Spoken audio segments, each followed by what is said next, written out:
The first bullet missed Minjae Ryu's head by less than an inch. Glass exploded behind him, raining over the leather sofa as he pushed up from it in one smooth, practiced movement. Cal was already shouting, "Down!" from somewhere behind the bar, pulling his gun. But Minjae didn't duck. He stepped toward the window instead, toward the jagged hole and the second shot that tore into the frame beside his shoulder. "Top of the opposite tower," he said calmly, voice flat. "Third window from the left." Cal swore, aimed, and fired through the broken glass. Chaos erupted in the penthouse, shouting, boots pounding, the shriek of the alarm. But Minjae just stood there and watched. He felt nothing. No rush of adrenaline. No fear. Not even irritation strong enough to register as emotion. 3 years ago, an attempt on his life would have left his blood humming, his heartbeat pounding in his ears.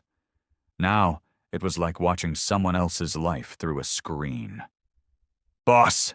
Cal grabbed his arm, dragging him backward as another shot splintered the edge of the glass. "For once in your life, move." Minjae let himself be pulled behind the concrete pillar. "Find him," he said tonelessly. "Bring back his head." Cal gave a sharp nod and barked orders into his earpiece. Men moved. The sound of gunfire faded as the security shutters began to grind down over the windows, sealing the penthouse in. "Birthday greetings from Dante, I assume," Minjae added, checking his watch as if they'd merely been interrupted at a boring meeting. Cal stared at him. "You just had someone try to shoot your brain out, and that's your comment?" "There is cake in the kitchen," Minjae replied. "Make sure the staff is cleared. I don't want blood on the frosting." That earned him a disgusted snort. "You're unbelievable." Unbelievable, Minjae thought, was one word for it. Dead inside was another. He watched his own hand as he flexed it, fingers opening and closing slowly. He could see the faint tremor from the impact of the bullets, from the adrenaline that should have been surging through his system. He couldn't feel it. That had been the worst part of the poison. Not the physical damage, not even the doctors saying, "We're sorry, Mr. Ryu, but your endocrine function has been permanently compromised." It was waking up every day inside a body that barely responded. The lack of hunger, the lack of desire, the cold. His empire still feared him. The city still bowed to him. But Minjae himself had become a ghost in his own skin. "Boss," Cal said more quietly, scanning his face. "We need to get your vitals checked. Your blood pressure's been unstable since the last episode." "My blood pressure is fine," Minjae replied. "It was 80/50 yesterday," Cal shot back. "That's not fine. That's a corpse. The council already thinks you're 2 steps from the grave. Don't give Dante more ammunition." The mention of the council scraped faint irritation down Minjae's spine. The Voss Council, old men in tailored suits with soft hands and harder eyes, had ruled over his family's syndicate for 2 generations. They didn't care that he'd cleaned the city. They only cared that he hadn't produced an heir. "No more private doctors," he said flatly. "Dante has paid enough of them." "I know," Cal replied. "That's why I found someone the council doesn't control." Minjae's gaze snapped to him. "You what?" "A new private nurse," Cal said. "Foreign, clean record, no ties to us or them. She'll be here by 9. Minjae's jaw tightened. "Dismiss her." "I can't. The council approved her." Of course they had. Dante moved quickly. A muscle ticked in Minjae's cheek. "If she shows even the slightest sign of being bought, I'll put a bullet between her eyes myself." Cal sighed. "Fine. But at least let her take your vitals before you traumatize her for life." Minjae didn't answer. He just turned away from the shattered window, from the city he ruled and no longer felt, and walked down the hallway toward his room. He didn't know yet that a woman he had never met was already on her way up his elevator. Akosia Mensa checked her reflection in the mirrored wall for the 7th time and told herself to breathe. "You're just going to see a patient," she muttered under her breath. "He's just another man, with a ridiculous amount of money, and guns, and enemies." She winced. "Okay, not helping." The elevator hummed quietly as it climbed toward the top of the Eastport skyline. Through the glass panel behind her, the city stretched out in a maze of lights and steel, the ocean glinting in the distance. This was a long way from Accra, a long way from Paris, too. She could still hear Elliot's voice in her head, cold and precise like a scalpel. "Akosia, no one will take me seriously if my fiancé wipes old people's mouths for a living." "It's more than that, and you know it," she had whispered back. "It doesn't matter. My colleagues talk. They ask what my woman does. How do you want me to answer? She works shifts in a nursing home? Be serious, Akko." She had been serious. About her patients, about her life, about the man who had looked at her like an accessory he could swap out for a better model. So she swapped him out instead. She took her mother's surname, Mensa, left France without looking back, and followed a job posting to Eastport City. Private nurse needed. Discretion required. Compensation. Extremely generous. Extremely generous was an understatement. When the agency told her the monthly salary, her first question had been, "Is this legal?" Her second had been, "What's wrong with him?" They hadn't answered the second one. The elevator doors opened with a soft chime into a private foyer guarded by 2 men in black suits. Their expressions didn't flicker when they saw her. "Akosia Mensa?" the taller one asked. "Yes." Her accent softened her consonants, a blend of Ghana and years abroad. He scanned her ID, nodded once, then opened the inner door. "The boss is waiting in the main lounge. Follow me. Don't touch anything unless you're told to." "Okay," she said carefully. The penthouse was cold. That was the first word that came to mind. Everything was flawless. Dark stone floors, glass walls, sharp lines, expensive art. But it felt as if no one actually lived here, just existed. They crossed the lounge and she saw the crack in the perfection. The bullet-shattered window, already covered by a descending metal shutter. Her heartbeat stuttered. "What happened there?" she asked quietly. "Nothing you need to worry about," a voice said. She turned and saw Minjae Ryu for the first time. He was taller than she expected, in a black shirt with the sleeves rolled to his forearms, a faint dusting of glass still clinging to his shoulders. His face was objectively beautiful. Clean lines, dark eyes, a sculpted mouth. But it was his stillness that struck her. He moved like someone who had forgotten what urgency felt like. Her professional reflex kicked in. She straightened. "Mr. Ryu, I know who you are," he cut in. "Cal insists I need you. I disagree. So let's make this quick. Take your readings, fill whatever forms you people need, and then you can go back to whatever you did before they dragged you into my mess." His rudeness washed over her like cold water. She let it pass. "With respect, sir," she replied. "I came because I was told you needed medical supervision. If you don't, I can leave now. But your file has been read by how many strangers already?" His mouth curled. "You think your opinion will be different?" "Yes," she said simply. Something flickered in his gaze, then vanished. He gestured toward the sofa. "Fine. Do your job, Miss Mensa."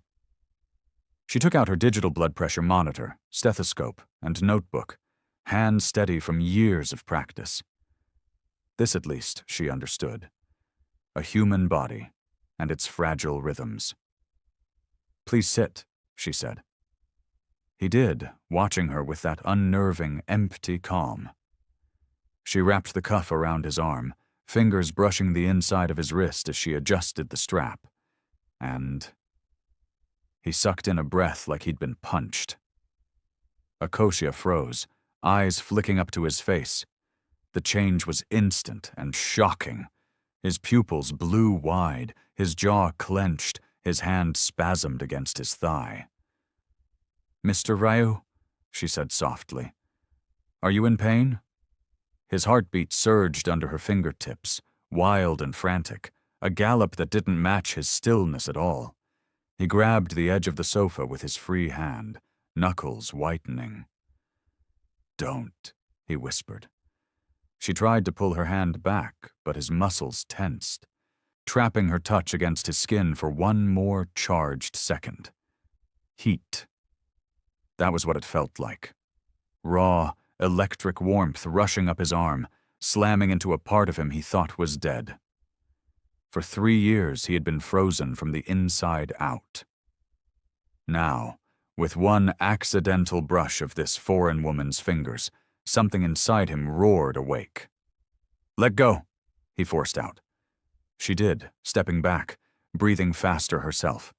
The cuff hung uselessly off his arm. "I'm sorry," she said quickly. "Did I hurt you? Do you feel dizzy? Short of breath?"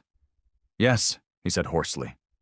She moved on instinct, hand reaching for his wrist again to count his pulse manually. He flinched away as if her touch burned. "Don't touch me." Akosia stopped, confused. "I'm trying to help you."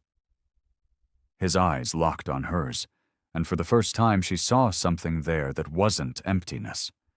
It was fear. Not of her, exactly, but of what her hand had just done to him.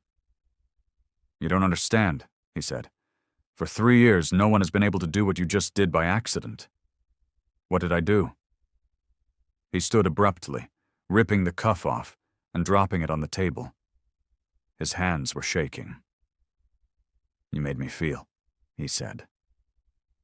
For a long moment, Akosia couldn't move or speak. His words hung between them, heavy and impossible. She tried to steady her breath, reminding herself that panic never helped any patient, even the ones who looked at her like she had just resurrected something buried deep inside them. "Mr. Ryu," she said gently, "let me check your vitals properly. Whatever you felt, we can understand it better if—" "No." He backed up a step, eyes sharp, breath uneven. "No more touching." She swallowed. "Then talk to me.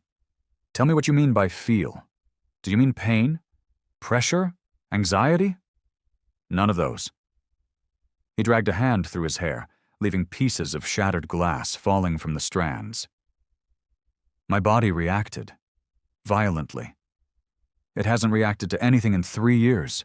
No sensation, no warmth, no desire to eat, to sleep, to anything." He didn't finish the sentence, but she didn't need him to. She'd seen enough medical cases to infer the rest. Her voice softened.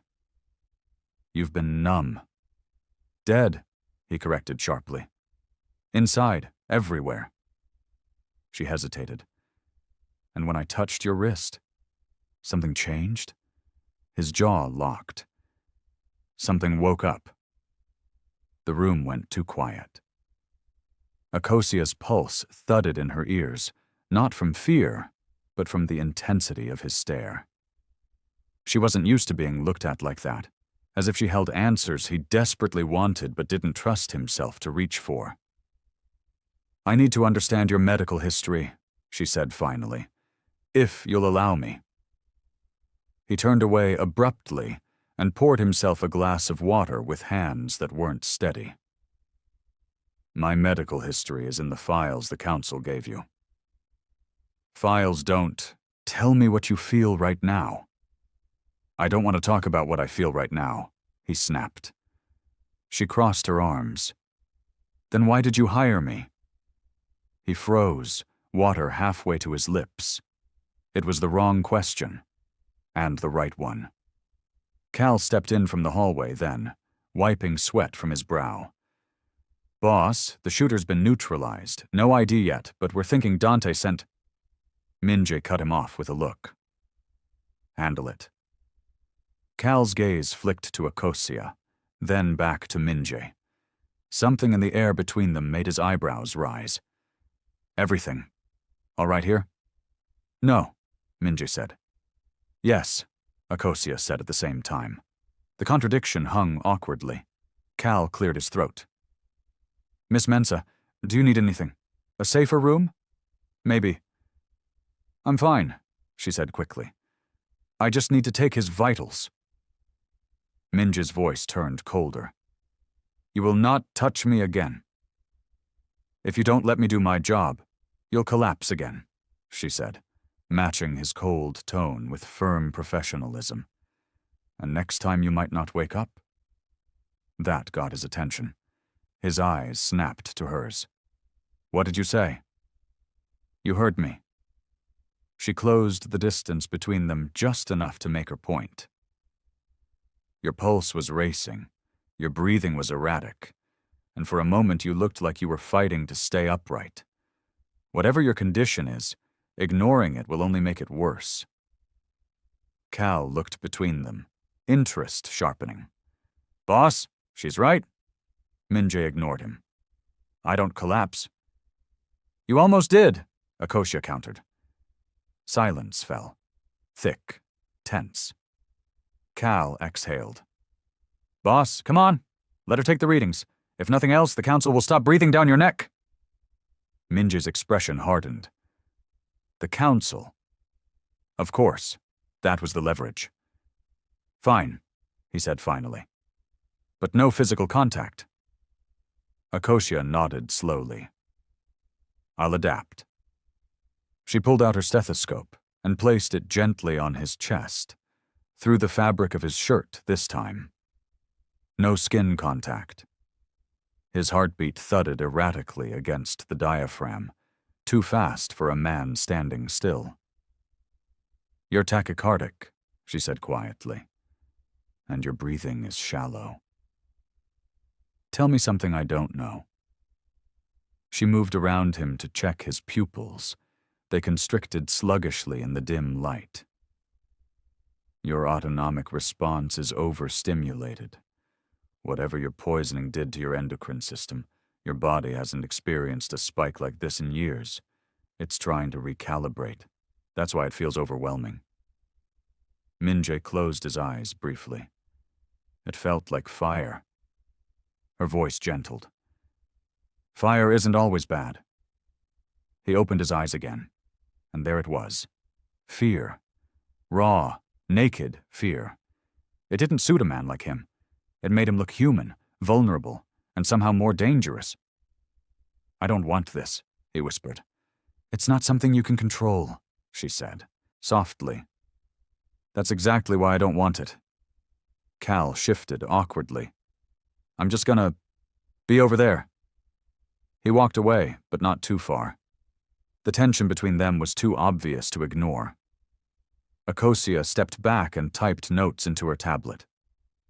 "Your condition is changing, rapidly. I need to monitor you for at least the next few hours."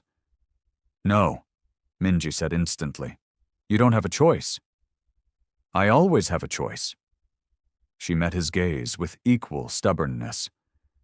"Not when your health is collapsing?" Something flickered behind his eyes. Annoyance, surprise, maybe even respect.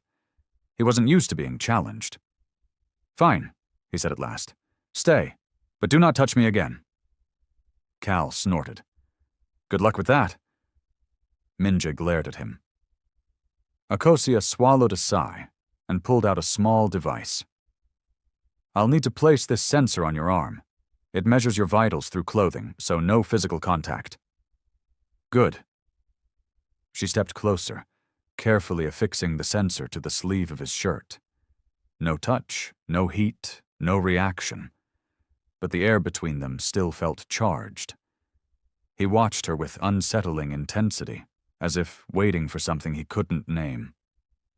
She tried to focus on the device, not on the man who looked at her as if she had crawled into the hollow places inside him. The sensor beeped softly. "Readings will transmit to my tablet every 15 seconds, she said.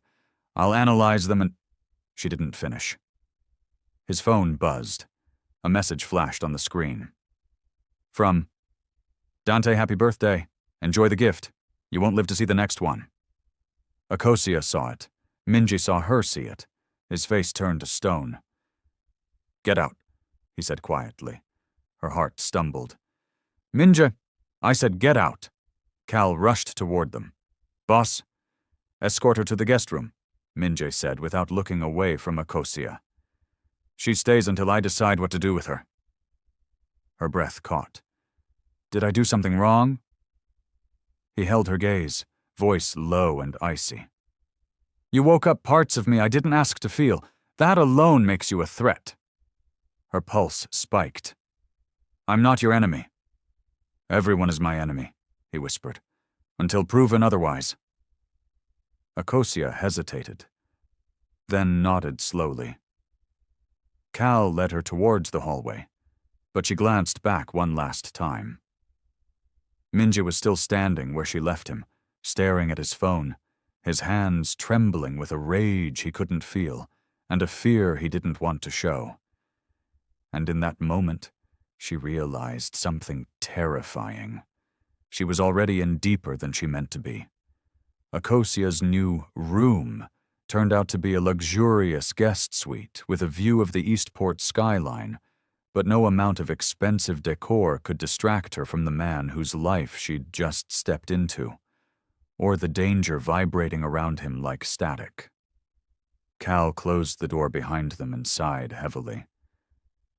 "Look, don't take it personally. He's not used to reacting to anything, especially not people."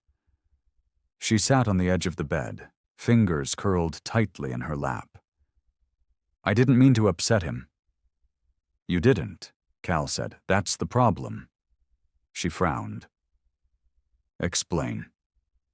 Cal looked at her for a long moment, as if debating whether he was even allowed to speak.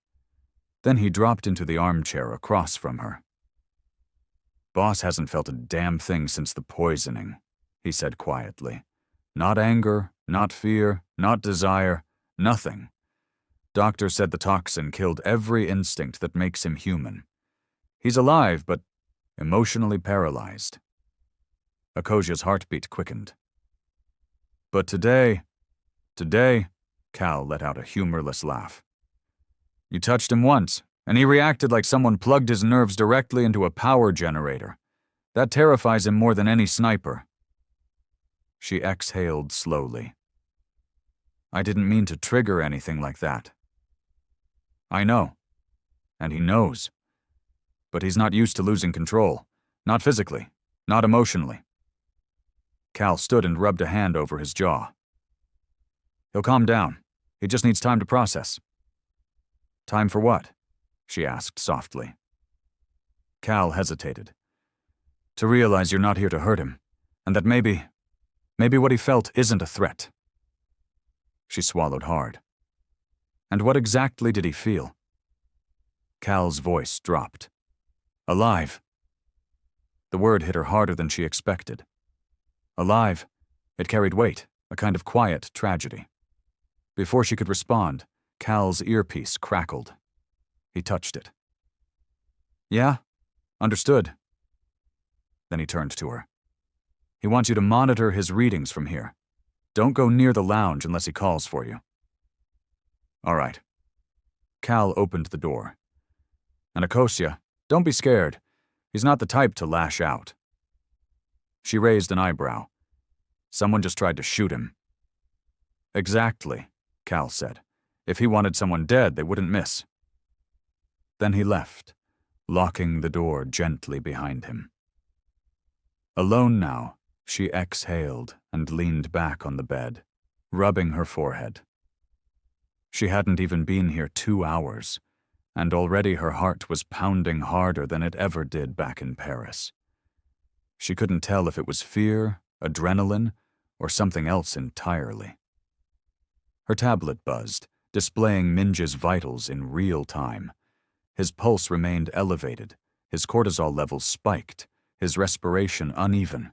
He was still shaken, and still avoiding her.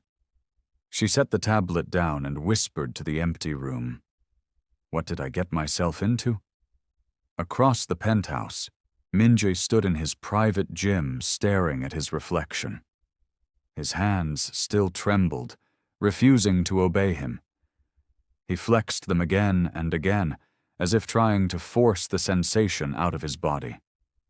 He hated it. He hated the fire that had rushed through him when she touched him. He hated the way his chest tightened when she spoke. He hated the crack she'd made in the numbness he'd built like armor. He slammed his fist into the punching bag so hard the chain rattled. "Boss," Cal said behind him, "you should calm down. Your vitals are all over the place." Minje didn't turn. She saw the message. Yeah, but she didn't react like someone working for Dante. If she did, she'd be dead by now. Minje hit the bag again. Everyone has a price. Cal hesitated. Maybe she's not everyone. Minje froze. It wasn't the words. It was the tone. Cal rarely sounded hopeful, but there was something in his voice. Something dangerously close to belief. "She's a nurse," Minje said. "Not a miracle." Cal crossed his arms. "Boss, with all due respect, what she did to you, nobody else has done in 3 years. Doesn't that mean something?" Minje finally turned, sweat dripping down his temples. "Yes, it means she has power over me, and that makes her a liability." Cal's frustration flickered. "Or it means she might be the one person who can help you heal." "I don't need healing," Minje snapped. "Yes, you do," Cal said quietly. "You're dying, boss. Not on the outside, on the inside." Minje's jaw tightened. Cal softened slightly. "Look, I don't trust easily. You know that. But she didn't flinch when she saw that bullet hole. And she didn't run when you told her what the poison did. Most people would have been gone before the elevator doors closed." Silence stretched. Minje finally broke it. "Keep her close. Watch her. If she makes one wrong move—" "She won't," Cal interrupted gently. Minje glared. "If she does, I'll end it myself." Cal didn't argue again. Later that evening, Akosia sat by the window, tablet glowing on her lap. She'd reviewed his readings 5 times. His vitals fluctuated too sharply. His body was responding like a dormant machine forced to restart after years of inactivity. She needed to speak to him. Her fingers hovered over the intercom button before she forced them away. He didn't want her near him. She had to respect that. But she also had a job. So she pressed the button. "Mr. Ryu, your cortisol levels are dangerously elevated. I need to check on you." Silence. She tried again. "Mr. Ryu..." A voice came through, low and distant. "Come." Her heart jumped. She grabbed her things quickly and followed the hallway back toward the gym. But when she reached the doorway, Minje wasn't punching the bag anymore. He was sitting on the floor, back against the wall, hands gripping his hair as if trying to hold himself together. She froze. He looked broken, and she somehow felt the pain in her own chest. "Minje?" she whispered. He didn't look up. His voice came out strained. "Your readings were right." She sank to her knees a few feet away. "Tell me what's happening." "Everything," he said. "I feel everything. Too much."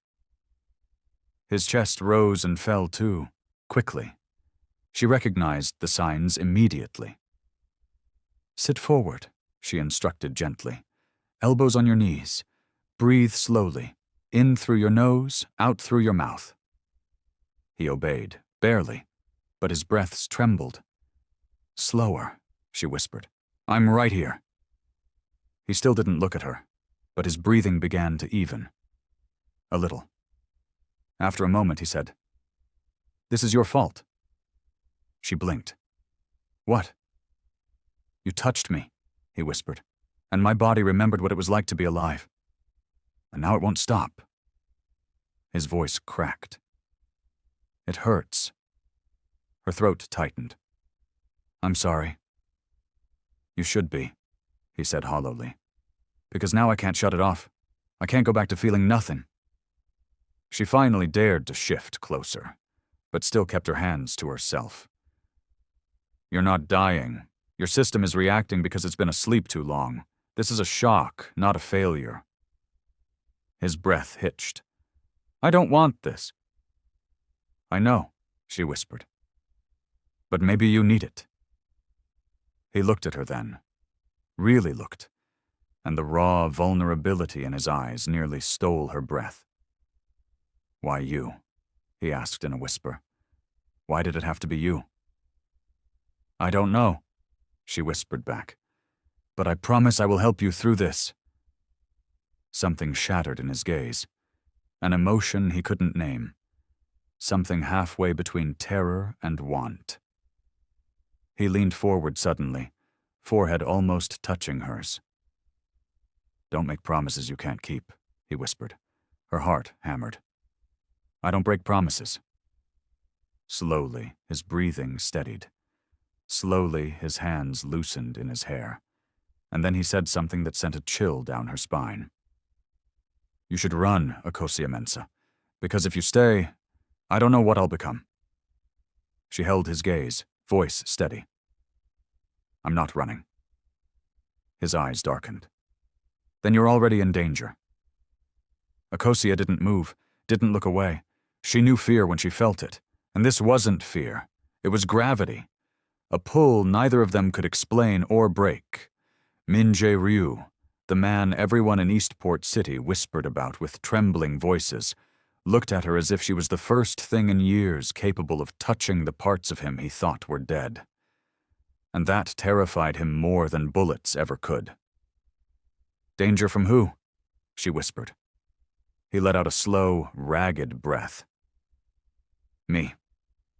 Her pulse pounded, but she forced her voice to stay calm. "You won't hurt me." "You don't know that." His voice was barely controlled. "You don't know what I am." "Then tell me." Minja closed his eyes, jaw locking. "I am the man who once tore through 3 syndicates without blinking. I don't feel guilt, I don't feel mercy, and for 3 years I didn't feel anything at all.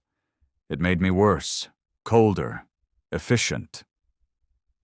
He opened his eyes, the darkness in them simmering. "Now suddenly, because of you, my body is waking up. And I don't trust myself with that." Akosia felt her throat tighten. Not from fear, but from pity, from understanding, from something else she wasn't ready to name. "Then trust me," she whispered. His breath caught. The words hit him harder than any bullet. Her voice softened, warm and steady. "I'm here to help you, Minjae. That's all I want to do. Let me do it." He stared at her, as if memorizing the shape of her face, the cadence of her voice. His eyes burned with questions he couldn't ask, and emotions he didn't know how to process. Finally, he looked away. "Give me time." "You have time," she said. "What you don't have is stability, and that's what I'm here for." He almost laughed, a low, disbelieving sound that wasn't humor at all. "Stability? In this house? With Dante trying to kill me every week?" "Then you need someone calm," she replied. "Someone capable. Someone who won't be intimidated." She raised a brow. "Lucky for you, that's exactly who I am." For the first time since she arrived, something almost like a ghost of a smile touched his lips. "You're either very brave or very stupid." "Both," she said. He let out a slow breath, trying to settle the storm inside him. "You should rest. Cal will stay outside your door." "And you?" she asked before she could stop herself. He paused. "I have things to handle." She nodded, gathering her equipment. But before she stood, he reached out instinctively, as if to touch her shoulder, then froze, his fingers trembling inches from her. He pulled his hand back sharply. "Don't make me feel more than I already do today." Her chest ached, but she only said, "Get some sleep, Minjae." Sleep. The thing he hadn't truly felt in years. He watched her walk away, every step cutting into the numbness he'd once relied on. When she disappeared around the corner, he exhaled shakily, like a man surfacing after being underwater too long. He wasn't ready for this. For her. But he already knew one thing. Whether she stayed or left, Akosia Mensa had rewritten something inside him permanently. Hours later, Akosia sat in the guest room, staring at the tablet glowing in the dark. Minjae's vitals were stabilizing slowly, still elevated, but manageable. Every few minutes, the sensor beeped softly, reminding her that he was somewhere in this massive penthouse breathing, thinking, trying not to feel. She wanted to check on him. She wanted to ask if he was okay. She wanted... No, she couldn't think like that. Professional boundaries. Keep it simple. Keep it clinical. But she kept remembering the look on his face when he whispered, "You woke something up." Her stomach fluttered at the memory.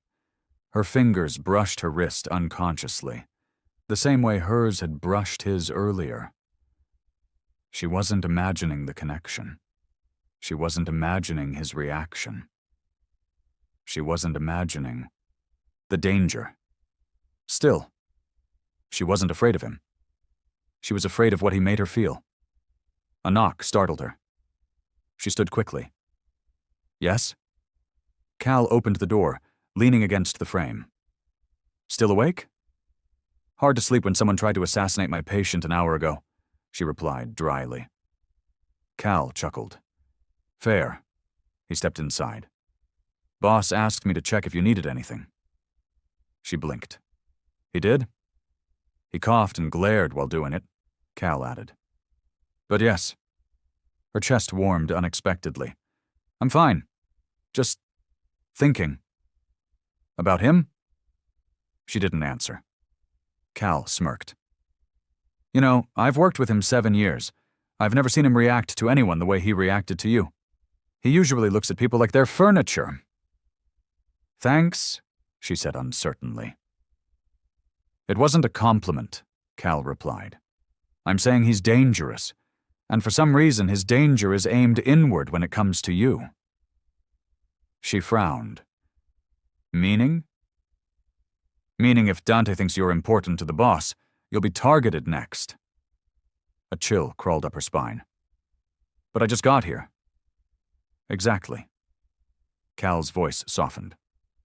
"I'm not telling you to leave. I'm telling you to be smart." She nodded slowly. "I can handle myself." Cal studied her, then nodded once. "Get some sleep. Tomorrow will be worse." "Comforting," she muttered. He laughed and left, closing the door behind him. She exhaled slowly, sinking onto the bed. Worry tugged at her thoughts, but exhaustion drowned it out. Eventually, her eyes closed. She didn't know that at the same time, Minjae stood outside her room, leaning against the wall, arms crossed tightly, watching the door she now slept behind. He stayed there longer than he should have, longer than he meant to, long enough for Cal to walk by, stop, stare, and mutter under his breath, "Oh, this is bad." Minjae didn't respond. He didn't even look at Cal. He only whispered to himself, "Why her?" 3 days passed. 3 days of tension. 3 days of silent battles. 3 days of Minjae pretending Akosia didn't affect him and failing miserably. Every morning she came to check his vitals, and every morning he reacted, sometimes subtly, sometimes visibly, like a tremor he couldn't hide. His pulse always spiked the moment she walked into the room.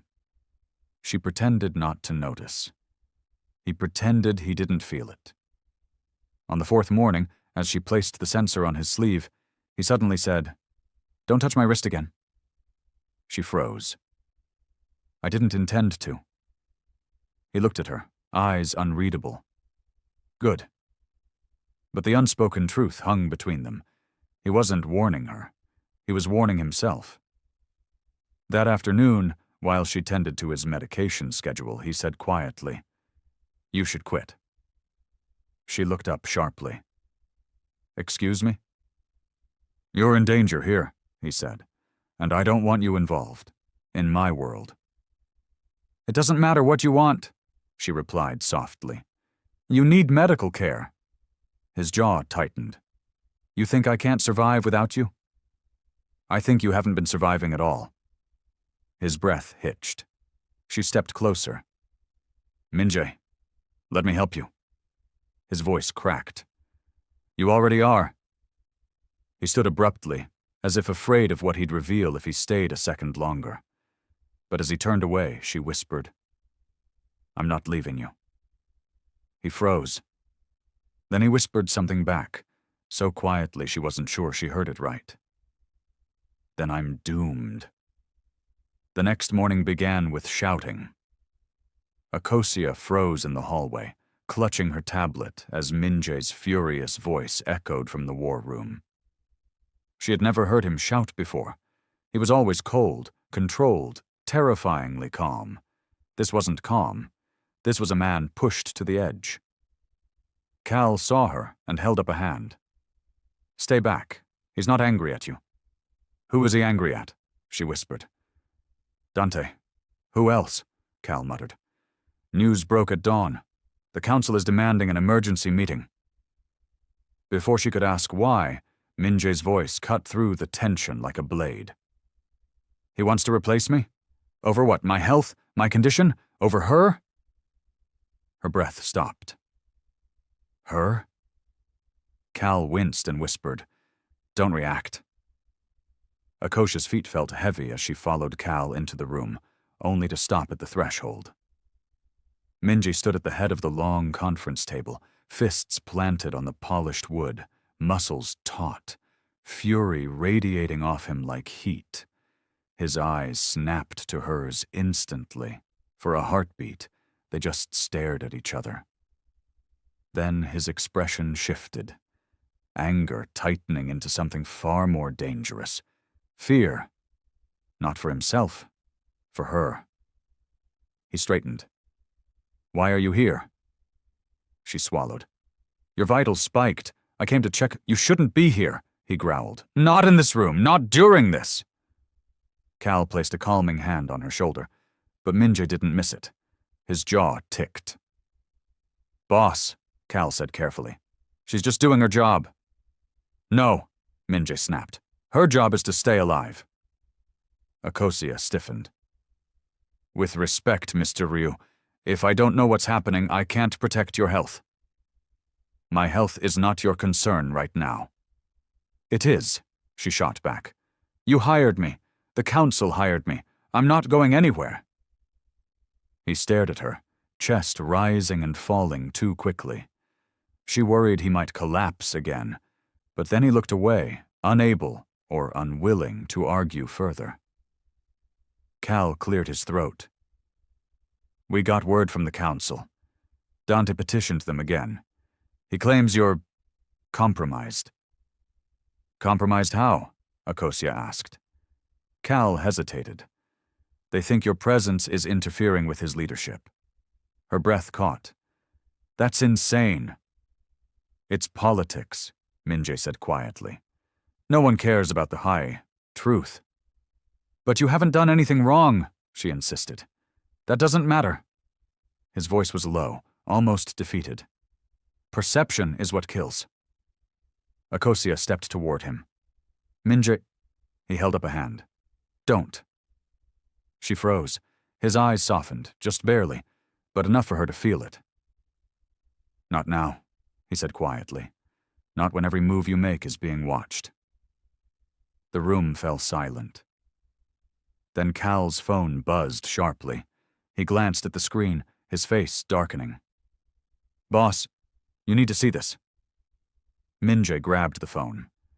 A video was playing, and in the video was her, Akosia, walking beside Minjae in the corridor yesterday. He had leaned slightly toward her, barely noticeable, but the camera angle made it look intimate. Too intimate, paired with the unsubtle narration added by someone on Dante's payroll.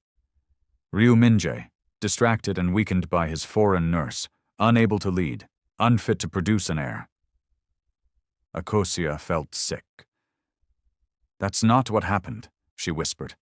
"They don't care," Minjae said, voice tight. The council had seen it. Everyone had seen it. Cal muttered, "Dante is framing it as an affair, saying you're manipulating the boss." Akosia stepped back, heart pounding. "But that's not—" Minjae cut her off. "I know. But the council only cares about two things," he said coldly. "Power and heirs." Akosia swallowed hard. "So what happens now?" Minjae stared at her, silent for a long moment. Finally he said, "They gave me a deadline." Cal nodded grimly. 3 months, Akosia whispered. "To do what?" Minjae's eyes met hers, dark and hollow. "To produce an heir, or marry, or step down and hand over everything to Dante." The words hit her like a physical blow. Marry? Produce an heir? What did that have to do with her? Minjae looked away, hands curling into fists. "They think you are a distraction, a weakness. They want you gone." Her voice shook. "Are you sending me away?" His head snapped back to her. "No." The word was sharp, immediate, then softer. "No, I'm not." She exhaled, but the relief was short-lived. "However," he continued, "your life is now officially in danger. Dante will target you to break me. He might already be watching." Her skin prickled. "I don't understand. I didn't choose any of this." He stepped toward her, anger flaring, not at her, but at the situation. "I didn't choose it either, but the moment you touched me—" He broke off, exhaling shakily. Everything changed. Cal cleared his throat again, awkwardly. "Boss, the council's meeting is tomorrow morning. They expect you both there." "Both?" Akosia repeated. "You're part of the accusation," Cal said. "So you're part of the defense." Her stomach twisted. "I'm not part of your world." "You are now," Minjae whispered. The truth of it pressed down on her, heavy and suffocating. He took a slow breath. "Akosia, tomorrow will be dangerous. There will be threats, accusations. They will come at you hard." "I can handle it," she said. "Can you?" His voice lowered. "Because if they think you're harming my leadership, they will destroy you, publicly, permanently." She held his gaze. "I'm not afraid. You should be." She swallowed. "Are you afraid?" He froze, the question sliced deeper than she realized. He didn't answer. He didn't have to. His silence was the answer. Then he stepped closer, close enough that she could feel the electricity twisting between them, close enough that she felt dizzy. "Akosia Mensa," he whispered, voice rough. "If tomorrow goes wrong, everything I've built will fall apart. And you—" His eyes darkened with something fierce. "You won't survive what they'll do." Her voice trembled for the first time. "And if tomorrow goes right?" He stared at her, breath unsteady. "Then it means you stay." Her heart thudded painfully. "Is that what you want?" Minjae didn't move, didn't blink, but his voice cracked just slightly as he whispered, "Yes." The air trembled between them, and without thinking, Without planning, he lifted a hand, as if to touch her cheek. His fingers hovered, trembling, then dropped before they made contact. He stepped back sharply, breath uneven. "I can't," he said. "Not yet." She was shaking. So was he. Then Cal burst back into the room. "Boss, we've got a problem." Minjay straightened instantly. "What now?" Cal handed him a phone. A new message from an unknown number. Akosia's blood ran cold as Minjay read it, jaw tightening with lethal rage. The message was simple. "Tell the girl to leave or we'll bury her before morning." Minjay looked up at Akosia then, the emotion in his eyes no longer numb, no longer hollow. It was fire, pure, uncontrollable fire. "Over my dead body," he said. The message burned in Minjay's hand long after the screen dimmed. Cal swore under his breath and immediately signaled his men, but Minjay didn't move. He just stared at Akosia like she was both the target and the reason he was still breathing. She swallowed hard. "Someone wants me dead because of you." "No," he said quietly. "They want you dead because they think you matter to me." Cal cleared his throat. Boss, that's not helping." Minjay shot him a glare, but Cal only raised both hands in surrender. "I'm just saying, maybe be careful how you phrase things with the woman the entire city suddenly thinks you're attached to." Akosia felt heat rise to her cheeks. Minjay looked away sharply, jaw tightening. She spoke first. "So what now? If I stay, I risk my life. If I leave, Dante wins." Minjay stepped closer, his voice low, intense. "If you leave, you live." She held his gaze. "But you won't." His breath caught. She continued, voice steady. "You're unraveling, Minjay. You've been alone so long you don't realize you're drowning. I don't know why touching me woke something up in you, but I'm here now. And I'm not leaving just because a coward with a burner phone sent a threat." He stared at her as if she had just grabbed him by the throat and yanked him back into his own body. "Akosia," he whispered, "you don't understand the danger." "No," she said softly. "You don't understand me." The moment stretched, charged, unsteady. Cal coughed loudly. "All right, feelings later, survival now." Minjay tore his eyes away from her, turning toward Cal. "Secure the penthouse. Double the guards. No one enters or leaves without my approval." Cal nodded. "Already on it." Then Minjay looked back at her.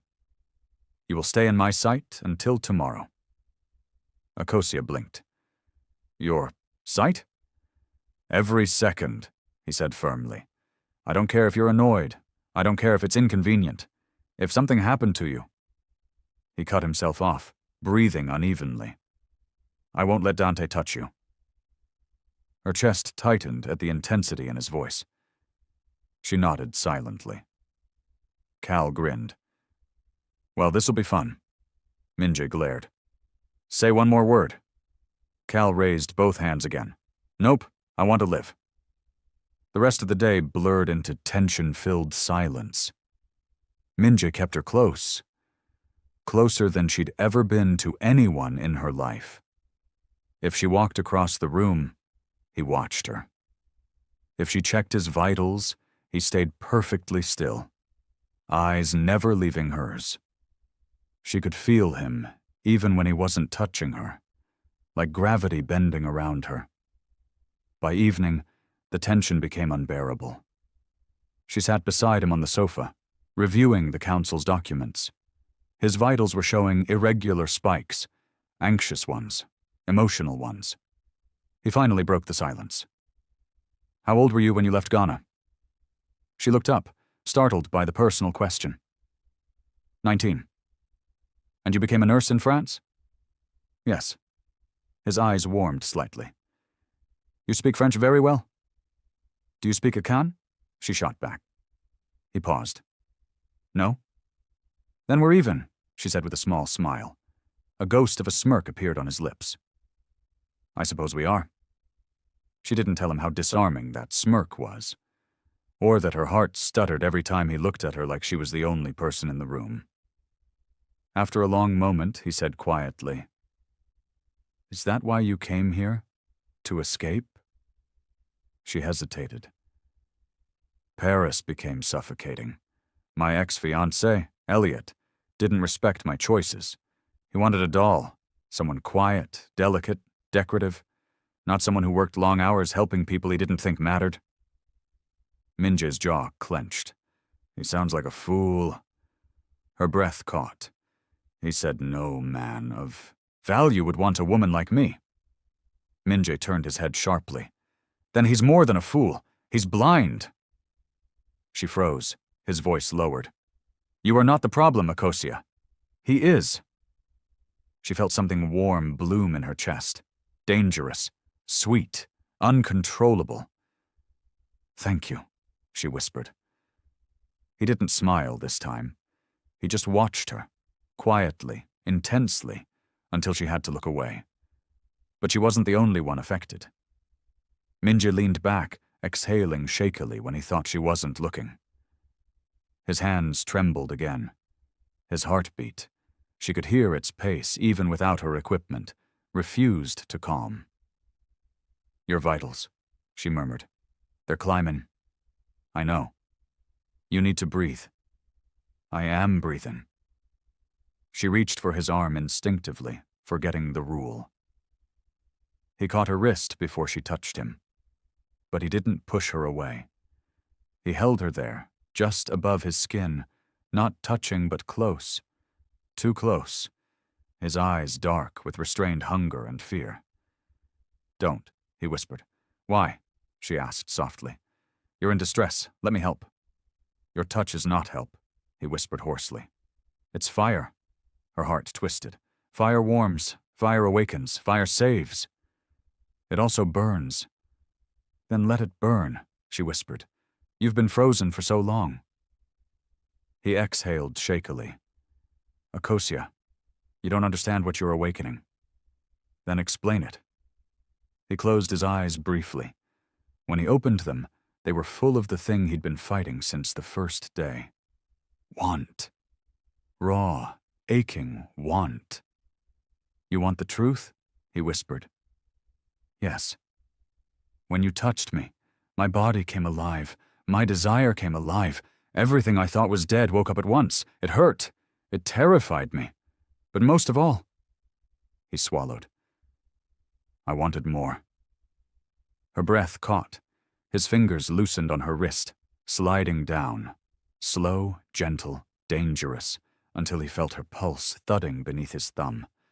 She sucked in a sharp breath. Minje. Say my name again, he whispered. Minje, she breathed. His lips parted. He leaned forward. Then his phone buzzed violently. The moment shattered. He pulled back instantly, face hardening as he checked the screen. His expression changed, darkened, collapsed. What is it? She asked, heartbeat still racing. He looked at her slowly, voice a whisper of dread. The council moved the meeting to tonight. She froze. Tonight? She whispered. Yes, he said. And Dante just sent them evidence. What evidence? He swallowed. That you and I... He couldn't finish. He fabricated documents, photos, messages. Her stomach twisted. Suggesting we're involved? He nodded once. They're calling it an affair. They want you removed, permanently. Her breath hitched. Removed, how? He looked at her with devastating clarity. Akosia, they want you dead. For a heartbeat, the entire world went silent. Akosia couldn't hear the hum of the penthouse lights, couldn't hear her own breathing, just the echo of his words. Dead. Her voice came out barely audible. They want to kill me? Because of lies?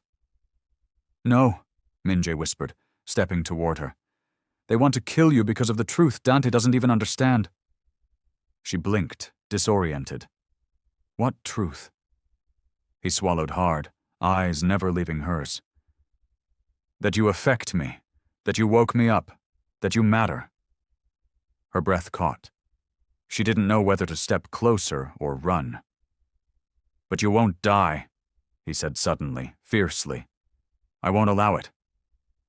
His protectiveness slammed into her like a physical force. But before she could speak, Cal burst into the room. We need to go now, Cal said sharply. The elders are already assembling. Dante is pushing hard. If Miss Mensah doesn't testify tonight, they'll assume guilt. Akosia tried to steady herself. Testify?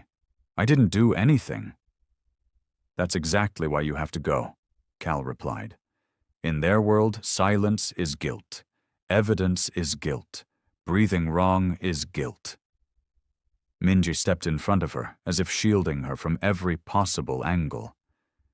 She goes nowhere without me. Cal nodded. Agreed. But we need to move. Akosia grabbed her tablet, but her hands were trembling. Minji noticed instantly. Without thinking, he reached for her hand. She froze. He froze. But he didn't pull away, not this time. His voice dropped, barely a whisper. I'm here. She nodded once, gripping his hand tighter than she meant to. For a moment he looked down at their intertwined fingers as if stunned by the contact. Then he squeezed back. They left the penthouse together. The ride to the council headquarters was suffocating. Guards surrounded them. SUVs moved in formation. Cal drove, jaw tight with tension. Akosia sat beside Minji in the back seat, heart pounding with every passing streetlight. Minji watched her more than the road. His gaze flicked to her tablet, then her hands, then her face, checking every second, every breath. You're scared, he said quietly. She nodded. Yes. So am I, he admitted. Her eyes lifted to his sharply. Minji Ryu admitting fear? That was something no one in Eastport had probably ever heard. She whispered.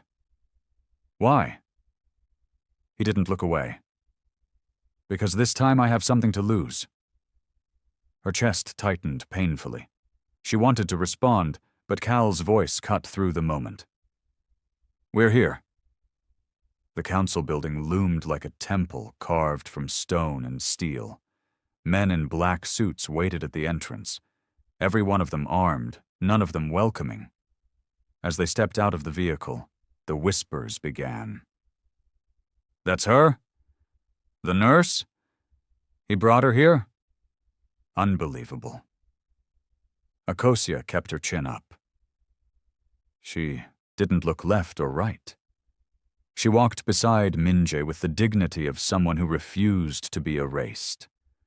Inside, the council chamber was a circular room with towering seats arranged like a court of judgment. At the highest seat sat Elder Ryu, Minji's uncle. Beside him, Elder Han, Elder Seo, Elder Park, and at the far right, Dante, smirking like a man who believed he had already won. The moment they entered, Dante stood slowly. Ladies and gentlemen of the council, he said loudly, the accused have arrived. Minji stepped protectively in front of Akosia, voice low and lethal. Choose your words carefully. Why? Dante sneered. Does the truth hurt? Akosia stepped forward before Minji could respond. Her voice was calm, steady, sharp. Then speak the truth. Dante blinked. He hadn't expected her to talk. He certainly hadn't expected her to sound unafraid. One elder leaned forward. Miss Mensah, do you deny the allegations that you are interfering in matters beyond your position? As a medical professional, she said, my only purpose here is to stabilize Mr. Ryu's health. Nothing more. Dante laughed. Then explain the intimate photos. Minjay growled. Fabricated. Akosia didn't flinch. May I see these photos? Dante smirked and waved his assistant forward. Images projected onto the large screen, altered screenshots, edited hallway footage, manipulated angles. In everyone, it looked like she was touching him, leaning toward him, whispering something personal. Akosia's voice remained steady. Zoom in, please. The tech person hesitated, then obeyed. She pointed. The shadows don't align. My reflection does not appear on the glass behind us, and the timestamp on image 3 is identical to the timestamp on image 1. One elder frowned. She's correct. Another murmured, This appears forged. Dante stiffened. Coincidence. She's lying.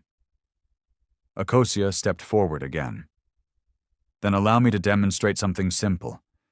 If I stand beside Mr. Ryu right now, would you like to measure the distance between our bodies? We could place markers, compare posture, lighting, proportions. If I were truly seducing or distracting him, as you claim, there would be real-world evidence, not manipulated pixels. A quiet murmur rippled across the room.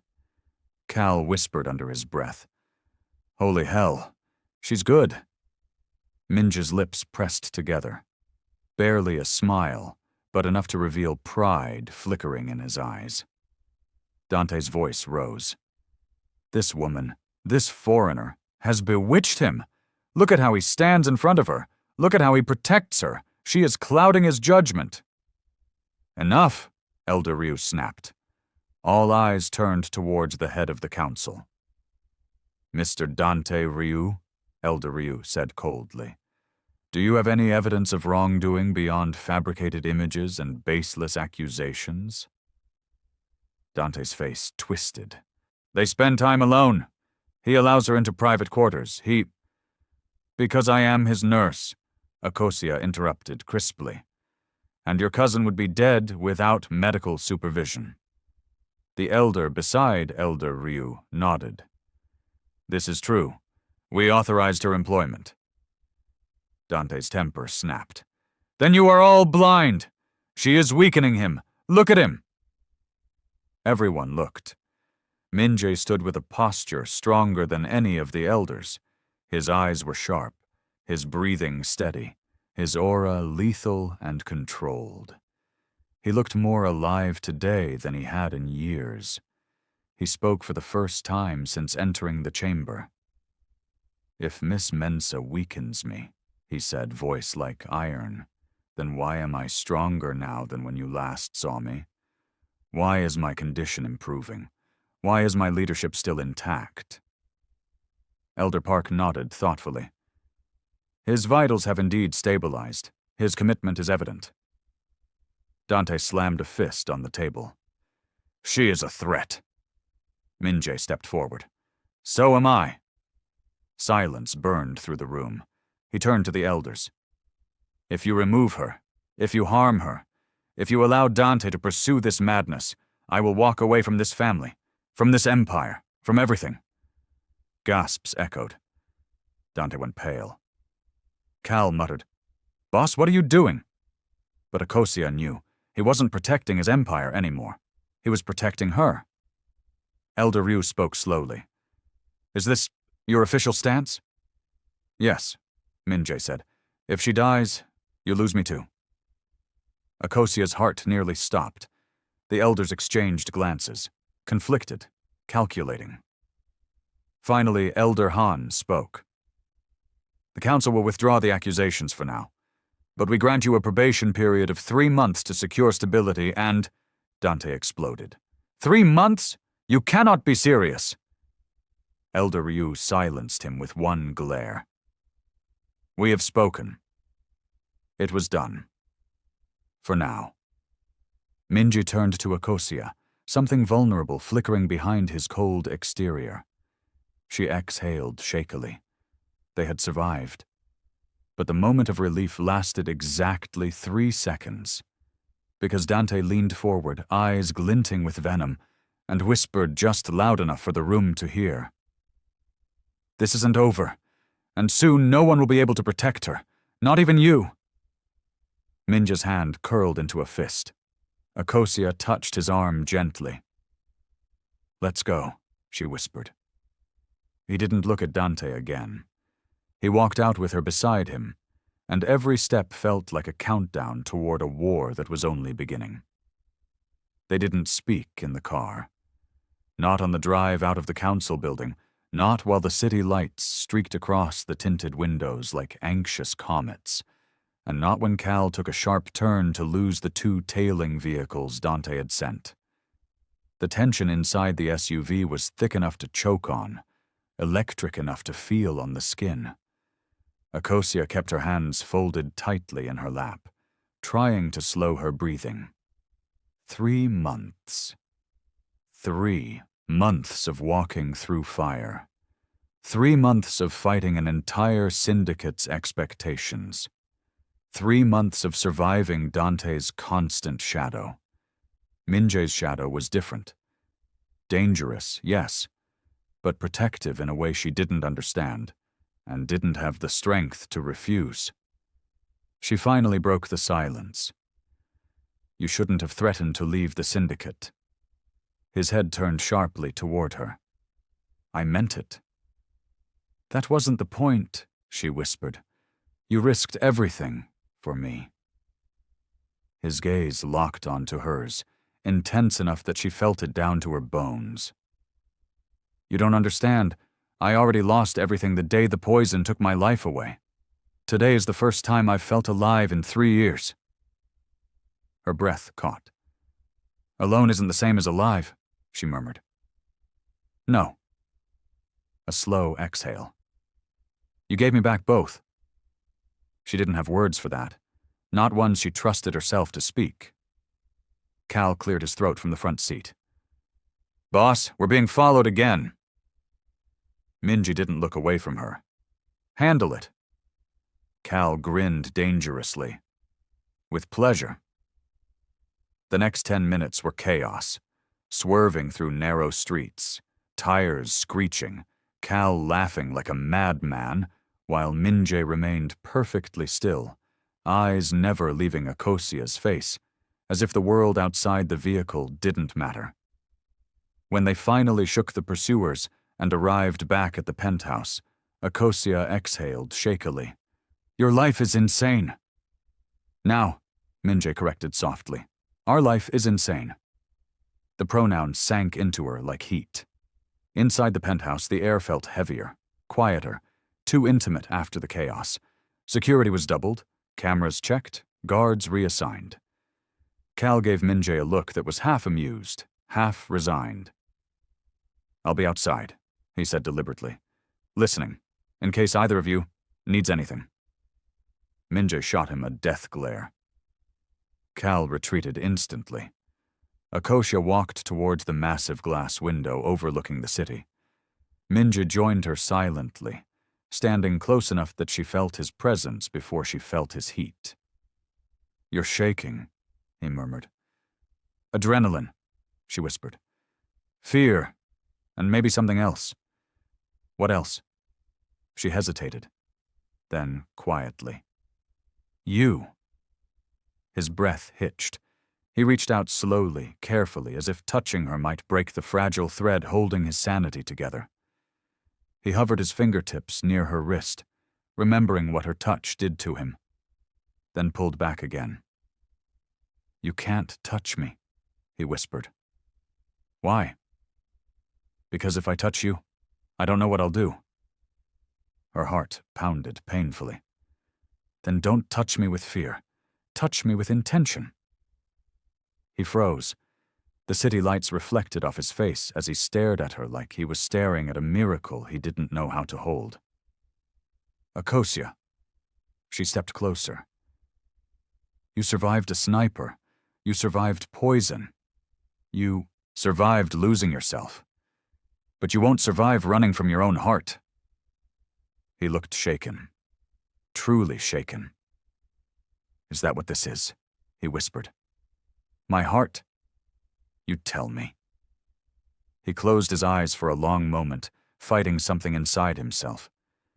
When he opened them again, they weren't cold, they weren't empty, they were burning. "Come closer," he said quietly. Her breath stuttered. She took one step. "Closer," he repeated. She stepped until she was inches from him, feeling his breath against her forehead. "Minjay." "Say it again." "Minjay."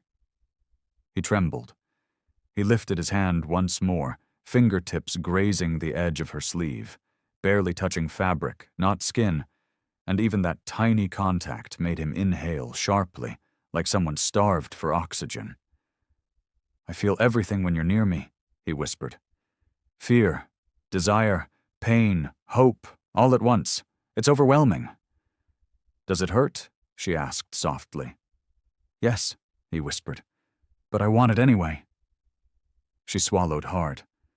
"Then take what you want." He dropped his forehead against hers, shaky breath escaping him. "You don't know what you're offering." "I do," she whispered. "I'm offering myself.